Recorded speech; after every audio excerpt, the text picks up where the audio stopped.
जय महाराष्ट्र विद्यार्थी मित्रांनो, मराठी माहिती केंद्र या यूट्यूब चॅनलवर तुम्हा सगळ्यांचे स्वागत आहे।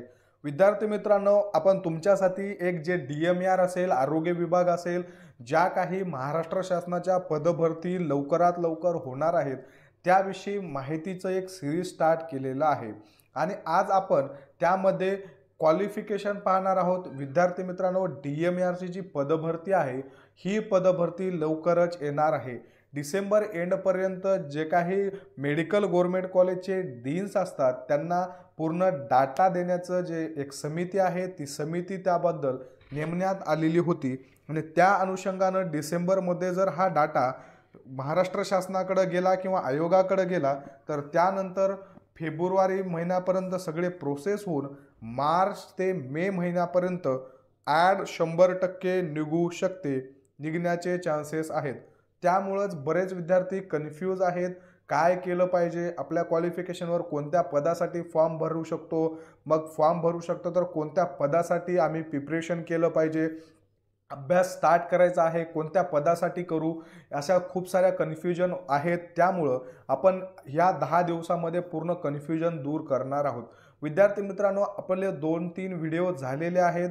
आपण जवळपास इंट्रोचा एक व्हिडिओ बघितलेला आहे, गट क आणि गट ड मध्ये किती पद भरून घेतले जातात, कोणकोणते पद भरून घेतले जातात याविषयी सुद्धा आपण माहितीचा व्हिडिओ पाहिलेला आहे।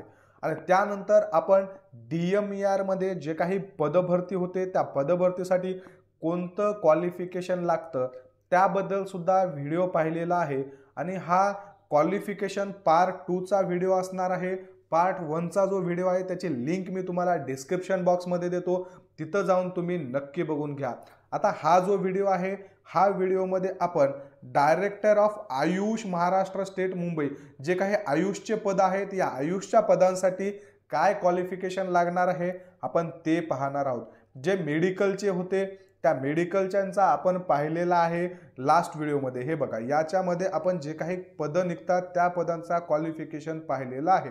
Director of Maharashtra education and research Mumbai जे आहेत यांचे जितके काही पोस्ट निघतात त्या पोस्टसाठी जितकं काही क्वालिफिकेशन लागतं त्याविषयी आपण पूर्ण डिटेल्समध्ये माहिती शेवटच्या व्हिडिओमध्ये पाहिलेली आहे आणि आपण आजच्या व्हिडिओमध्ये जे काही आयुषचे पद आहेत त्यांच्याविषयी क्वालिफिकेशन पाहणार आहोत। विद्यार्थी मित्रांनो, तर यामध्ये बघा, पहिलं पद असणार आहे अधिपरिचारिका। अधिपरिचारिका या पदासाठी काय क्वालिफिकेशन असणार आहे आपण पाहणार आहोत। बघा, पहिल्यांदा तुमचं GNM असायला पाहिजे 3 वर्षाचं किंवा 3.5 वर्षाचं।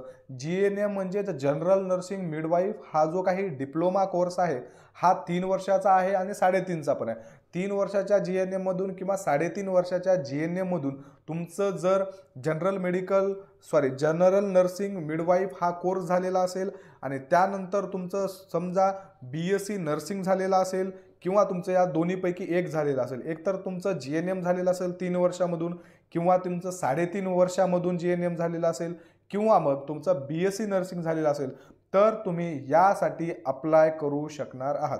त्यानंतर दुसरी काय कंडिशन आहे बघा, the diploma degree course should be passed from institute in state of Maharashtra recognised by Maharashtra nursing counselling Mumbai. बघा, तुम्ही महाराष्ट्रातल्या एखाद्या ज्या महाराष्ट्र काउन्सिलिंग आहे, नर्सिंग काउन्सिलिंग आहे, या नर्सिंग काउन्सिलिंगनं ज्या कॉलेजला ज्या युनिव्हर्सिटीला परमिशन दिलेली आहे त्याच कॉलेजमधून तुमचं हे क्वालिफिकेशन आहे हे व्हायला हवं।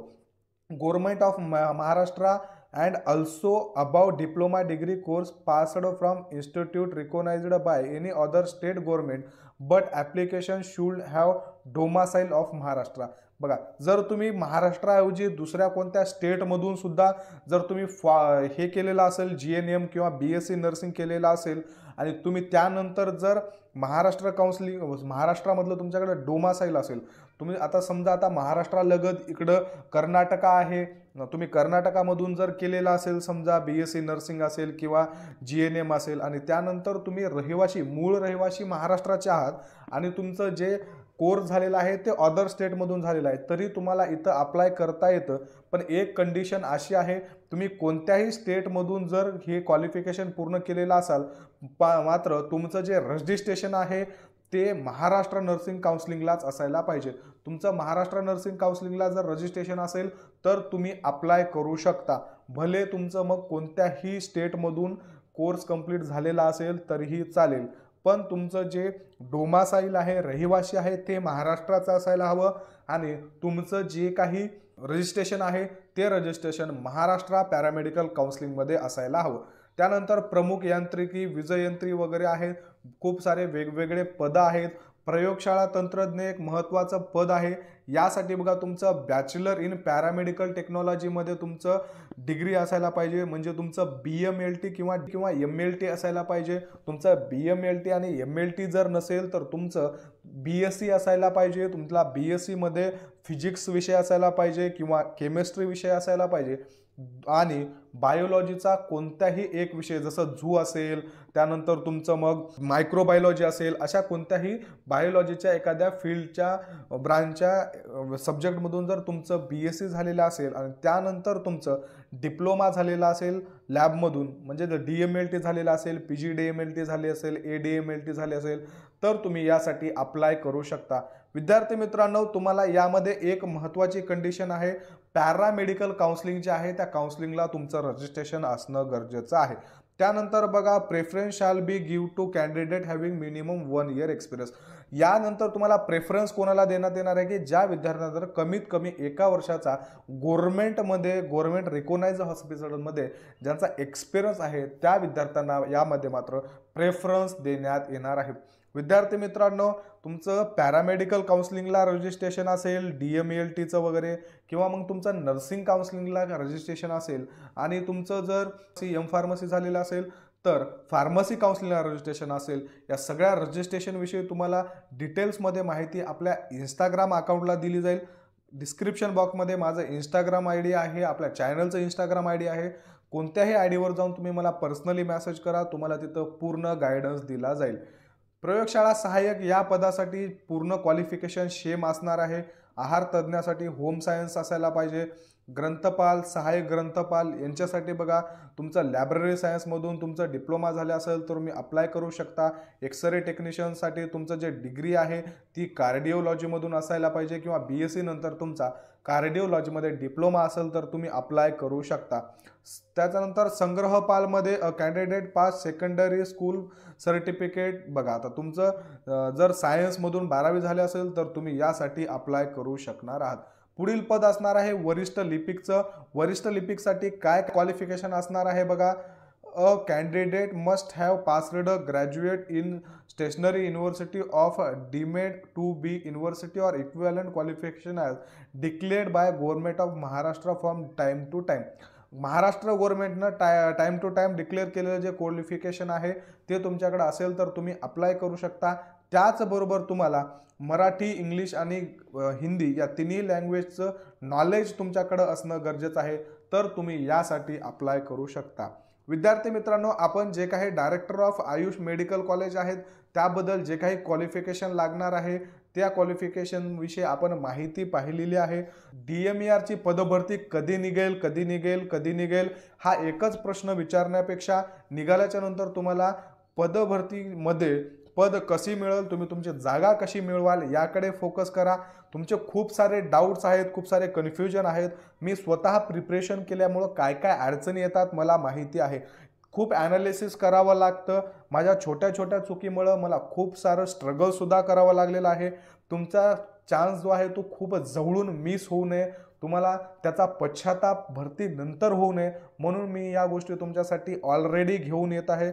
तुमचे सगळे कन्फ्युजन दूर करण्याचा प्रयत्न करत आहे। या व्हिडिओच्या माध्यमातून या व्हिडिओचा तुम्हाला एकच उपयोग होणार आहे, कशा पद्धतीनं मी शेवटी आपला हा उपक्रमाच्या शेवटी 1-2 व्हिडिओ घेणार आहे की तुम्हाला या व्हिडिओमधून कोणत्या व्हिडिओमधून काय सिलेक्ट करायचं आहे आणि त्याच्यानंतर तुमची स्ट्रॅटर्जी कशी बनवायची आहे आणि अभ्यास कसा करायचा आहे या सगळ्याविषयी आपण पूर्ण प्लॅनिंग करणार आहोत। आणि तुम्ही या प्लॅनिंगवर मी सांगितल्याप्रमाणे जर अभ्यास केलात, या प्लॅनिंगवर जर चालला तर तुमची जी निवड आहे ती निवड 100% होऊ शकते। तुम्ही यशाच्या मार्गाकडे 100% जाऊ शकता। त्याचसाठी आपण हा उपक्रम चालू केलेला आहे। जास्तीत जास्त विद्यार्थी गव्हर्नमेंटला लागावे हाच आपला थीम आहे, हीच आपलं गोल आहे।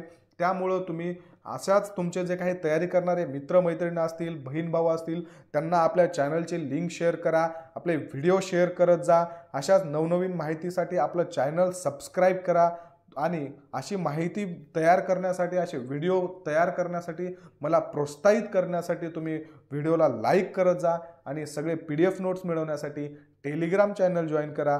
तसेच माझ्या पर्सनल इंस्टाग्राम आय डी असेल किंवा मग आपल्या चॅनलची इंस्टाग्राम आय डी असेल, त्यावरही तुम्ही तुमचे डाऊट्स जे आहेत ते विचारून क्लिअर करून घेऊ शकता. धन्यवाद.